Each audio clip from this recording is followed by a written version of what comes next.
रब्बिश्रह ली सदरी वयस्सिर ली अमरी वहलुल उक़दतम मिन लिसानी यफ़क़हू क़ौली रब्बी ज़िदनी इल्मा रब्बी ज़िदनी इल्मा रब्बी ज़िदनी इल्मा अल्लाहुम्मा फ़क़्हिना फ़िद्दीन आमीन। अस्सलामु अलैकुम व रहमतुल्लाहि व बरकातुहू। कैसे हैं सब सिस्टर्स? उम्मीद करती हूँ ईमान और सेहत की बेहतरीन हालत में होंगी इंशाअल्लाह। आज जो है हमने जज़म जो है स्टार्ट करनी है। जज़म जो है इसको सुकून भी कहते हैं। जज़म जो है ये एक दाल की शक्ल की छोटी सी अलामत है जो किसी भी हर्फ के ऊपर आती है। जब ये जज़म जो है किसी हर्फ के ऊपर आती है तो उस हर्फ को हम साकिन कहते हैं। जज़म जो है इसका लुग़वी माना जो है वो हमारे पास है ठहराओ, यानी सुकून, ठहरना। ये हरकत जो है उसका ऑपोजिट है, यानी हमने पहले हरकत पढ़ी थी ज़बर ज़ेर पेश। अब उनका ऑपोजिट जो है वो हमारे पास क्या है? जज़म है, सुकून है, ठहराव है हमारे पास। अब जो हमारे पास जज़म वाला हर्फ होता है यानी कि साकिन हर्फ, जो साकिन हर्फ होता है ये जो है मुतहरिक हर्फ के ऊपर डिपेंड कर रहा होता है। यानी कि साकिन हर्फ जो है वो खुद से नहीं पढ़ा जा सकता, बल्कि ये किस तरह से पढ़ा जाएगा कि ये अपने से पिछले मुतहरिक हर्फ से मिलकर पढ़ा जाएगा। यानी कि अपने से पिछले ऐसे हर्फ जिसके ऊपर कोई ज़बर ज़ेर या पेश हो उसके साथ मिलेगा और उसके साथ मिलकर जो है इसको पढ़ा जाएगा। अब जज़म वाले हर्फ की अदायगी किस तरह से हम करते हैं? जज़म वाले हर्फ की अदायगी इस तरह से होगी कि आपने क्या करना है, सबसे पहले जो जज़्म वाला हर्फ है उसे उसके पिछले मुतहरिक हर्फ से मिलाना है। मिलाने के बाद आपने क्या करना है, जो जज़्म वाला हर्फ है आपके पास उसको उसके मखरज वाली जगह पर जो है ठहरा देना है। अब इसका मतलब क्या है? इसका मतलब ये है कि आपने जो है मतलब कि थोड़ी सी भी हरकत नहीं देनी, ज़ुबान के अंदर हरकत नहीं आनी चाहिए। यही चीज़ हमारे पास जज़्म है। फॉर एग्ज़ाम्पल इसकी एग्ज़ाम्पल लेते हैं हम कि हमारे पास लेटर है बा ज़बर सीन बस। अब आपने जो सीन साकिन है, अब सीन के ऊपर जो छोटी सी अलामत है वो जज़म है, उसे सुकून भी कहते हैं। अब जो सीन है जिसके ऊपर ये अलामत आई है इस सीन को साकिन हर्फ कहते हैं, ये साकिन है।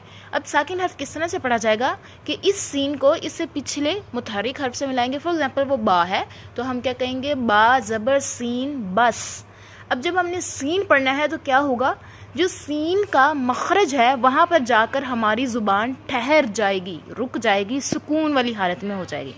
ज़ुबान के अंदर बिल्कुल भी हरकत नहीं होनी चाहिए जब आपने साकिन हर्फ को पढ़ना है। क्यों? क्योंकि अगर आपकी हरकत हो जाएगी तो वो हर्फ जो है वो हिल जाएगा, तो इस चीज़ से आपने बचाना है। अब जब हमारे पास किसी भी हर्फ का मखरज मालूम करना हो तो उसका भी बेहतरीन तरीका यही होता है कि आप उस हर्फ को साकिन कर दें। साकिन करेंगे तो आपको मालूम हो जाएगा उस हर्फ का क्या मखरज है। फॉर एग्जांपल अभी हमने सीन का ही मखरज मालूम करना है। अब मुझे सीन का मखरज नहीं पता और मैं ये चाहती हूँ कि मुझे पता चल जाए कि सीन का मखरज क्या है। मैंने सीन को साकिन किया और साकिन करके पढ़ा हमजा ज़बर सीन अस। अब अस में सीन की हालत में मेरी ज़ुबान की जो कैफियत थी, जो उसकी पोजीशन थी, वही सीन का मखरज है। आप भी इसको पढ़ के देखें, हमजा ज़बर सीन अस।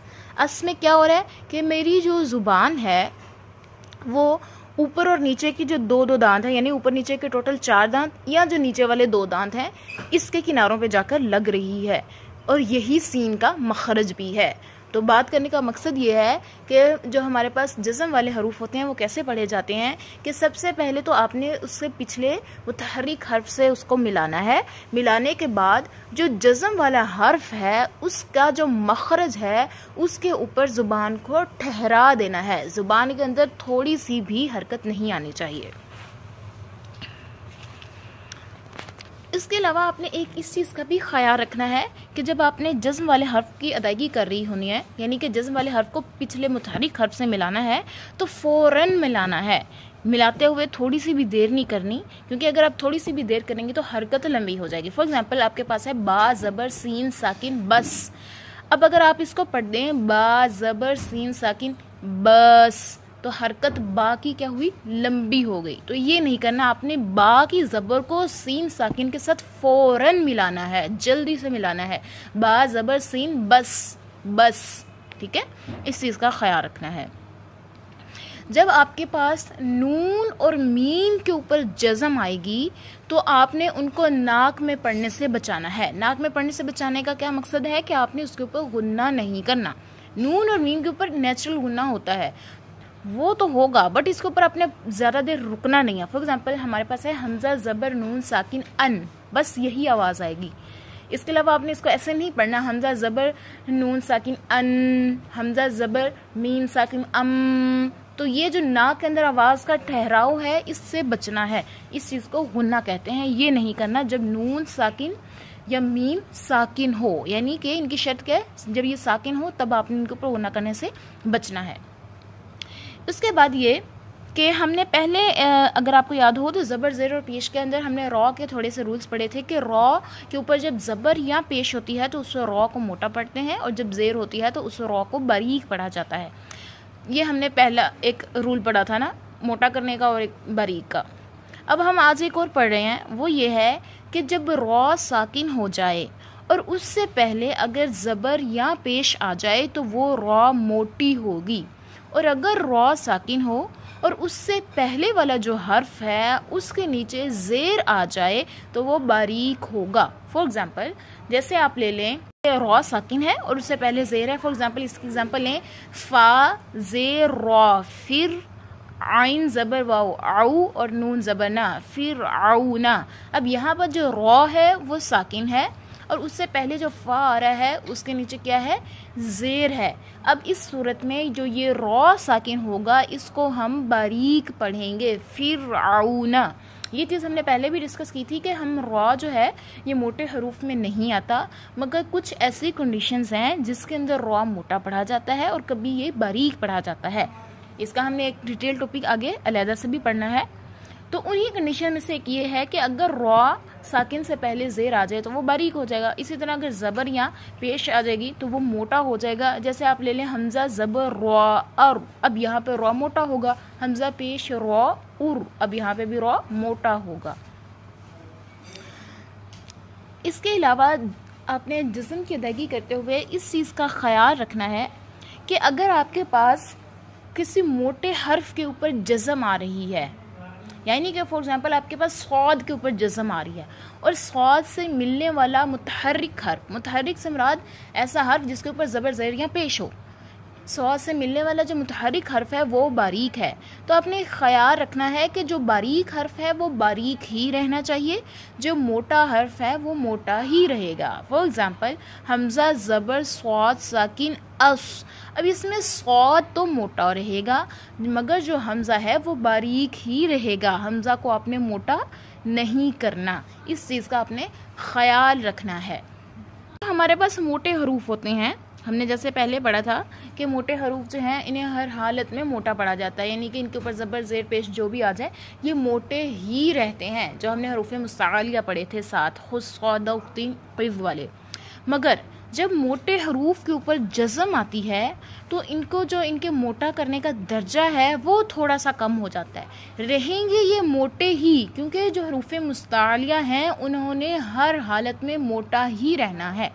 हाँ, मगर उनके जो मोटे करने के दर्जात हैं वो कम ज़रूर हो सकते हैं। जैसे कि अगर आपके पास मोटा हर्फ है, आपके पास साकिन हो चुका है और उससे के साथ मिलने वाला जो हर्फ है उसके ऊपर अगर ज़बर है तो वो वाला जो मोटा हर्फ होगा वो सबसे ज़्यादा मोटा पढ़ा जाएगा। इसी तरह आपके पास जो मोटा हर्फ है वो साकिन है और उससे मिलने वाला हर्फ जो है वो आपके पास पेश वाला है, तो अब उस मोटे हर्फ को आप मोटा तो करेंगी बट उसका दर्जा थोड़ा सा कम हो जाएगा, यानी ज़बर की निस्बत पेश में थोड़ा सा कम मोटा करेंगी आप। इसी तरह आपके पास मोटा हर्फ जो है वो साकिन है और उससे मिलने वाला हर्फ जो है वो ज़ेर है, तो उस साकिन हर्फ को मोटा तो आप करेंगी मगर उसका दर्जा जो है वो पेश की निस्बत भी कम हो जाएगा। आसान अल्फाज में ले लें तो जब आपके पास ज़बर आएगी तो आपने सबसे ज़्यादा मोटा करना है, खूब मोटा। जब आपके पास पेश आएगी तो मोटा तो करेंगी मगर ज़बर की निस्बत थोड़ा कम मोटा करेंगी, और जब आपके पास ज़ेर आ जाएगी तो फिर आप उसे पेश की भी निस्बत थोड़ा कम मोटा करेंगी, रहेगा वो मोटा ही, पर उसकी जो मोटाई है उसमें थोड़ी थोड़ी कमी आएगी। उसके बाद आपने इस चीज़ का भी ख्याल रखना है कि आपके पास जो जज़्म वाला हर्फ है, इससे मिलने वाला यानी मुतहर्रिक, इससे मिलने वाला मुतहर्रिक हर्फ जो है, अगर तो वो जो है उसके नीचे ज़ेर है या उसके ऊपर पेश है, तो आपने जो जज़्म वाला हर्फ है ना, यानी फॉर एग्जांपल उससे मिलने वाला हर्फ पेश आ रहा है, तो पेश के वक्त आप क्या करती हैं, होंठ गोल करती हैं। फॉर एग्जांपल आप ले लें हमज़ा पेश सौद उस, तो हमज़ा में जब पेश आई है तो आपके होंठ गोल होंगे, बट जब आप स्वाद पढ़ेंगी तब आपके होंठ गोल नहीं होंगे। यानी जब आपने जज़्म वाला हर्फ पढ़ना है तब आपके होंठों की वही पोजीशन नहीं रहनी चाहिए। इसी तरह आप ले लें हमज़ा ज़ेर स्वाद इस। अब इस फॉर्म के अंदर हमारे पास ज़ेर के लिए जो हमज़ा के नीचे ज़ेर है, होंठों का झुकाव नीचे की तरफ तो होगा, बट जब आपने स्वाद पढ़ना है जिसके ऊपर जज़्म है, उस वक्त होंठों की ये पोजीशन नहीं रहेगी।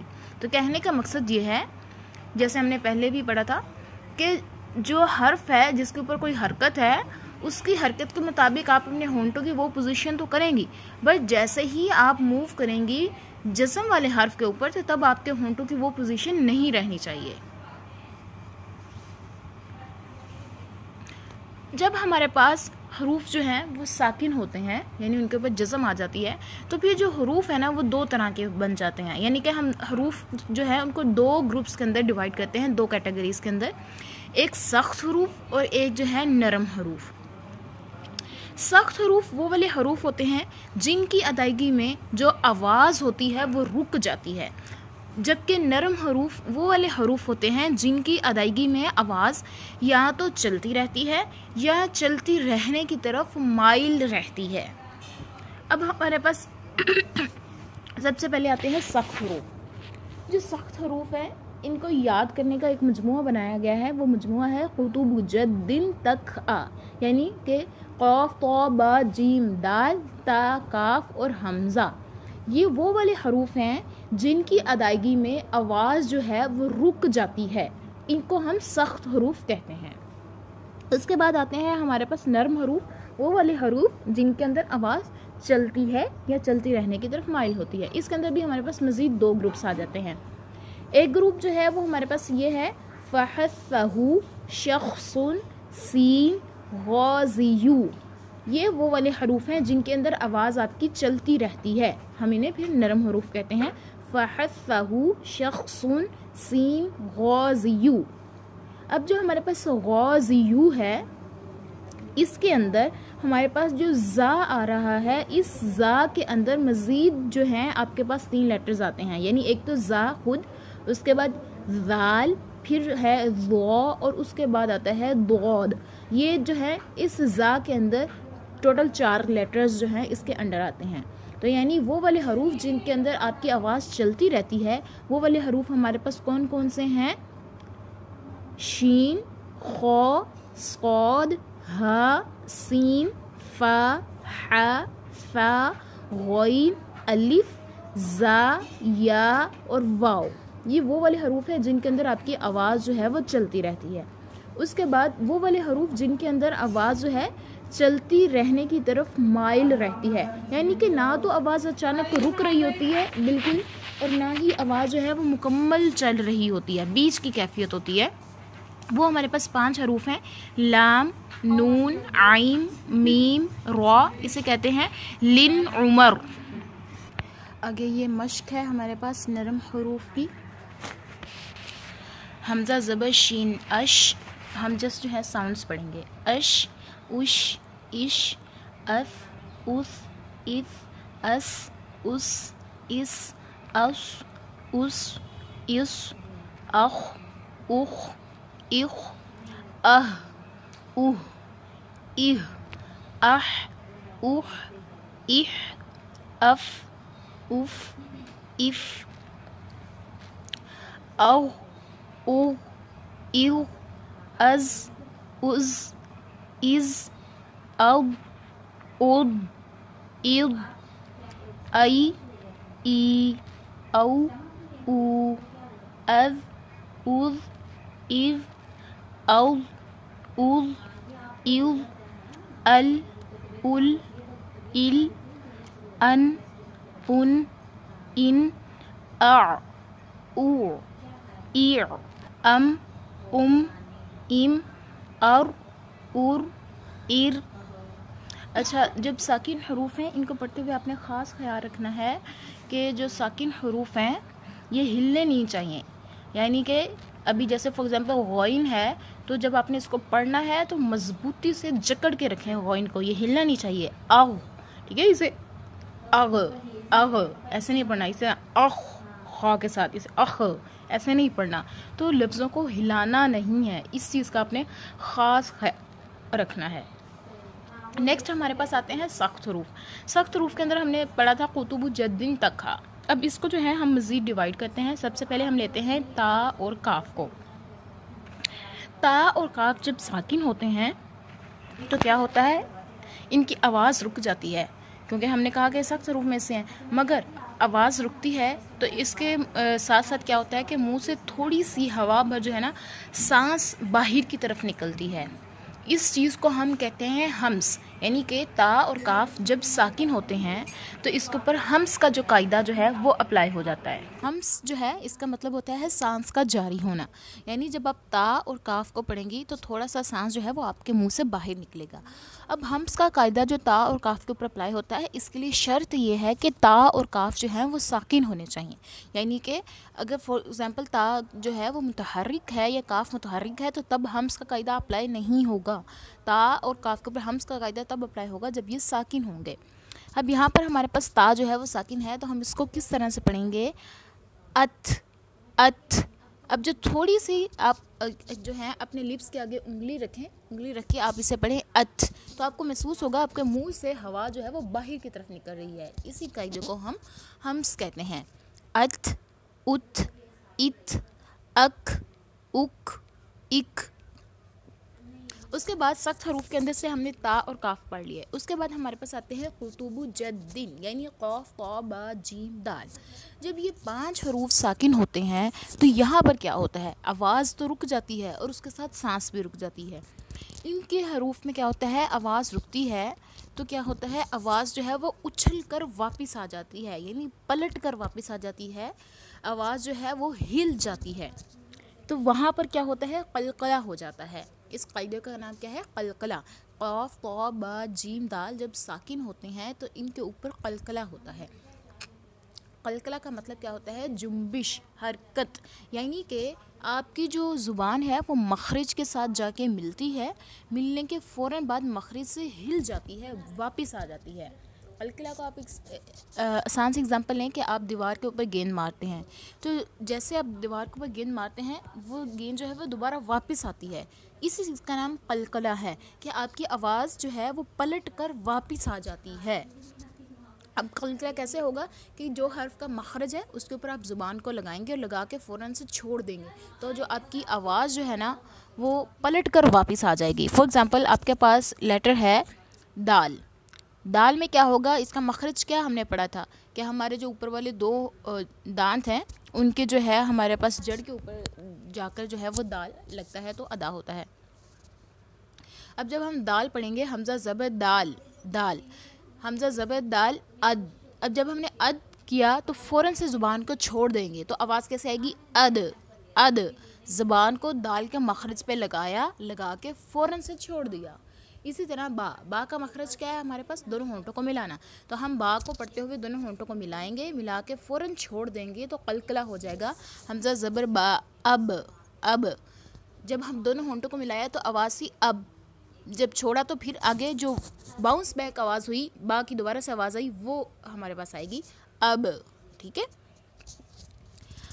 अक, उक, इक, अतो, उतो, इतो, अब, उब, इब, अज, उज, इज, अद, उद, इद। उसके बाद हमारे पास सख्त हरूफ में से एक लेटर रह गया, वो है हमज़ा। जब हमज़ा जो है इसके ऊपर आवाज़ रुकती है और सांस भी रुक जाती है तो क्या होता है, यहाँ पर झटका आ जाता है।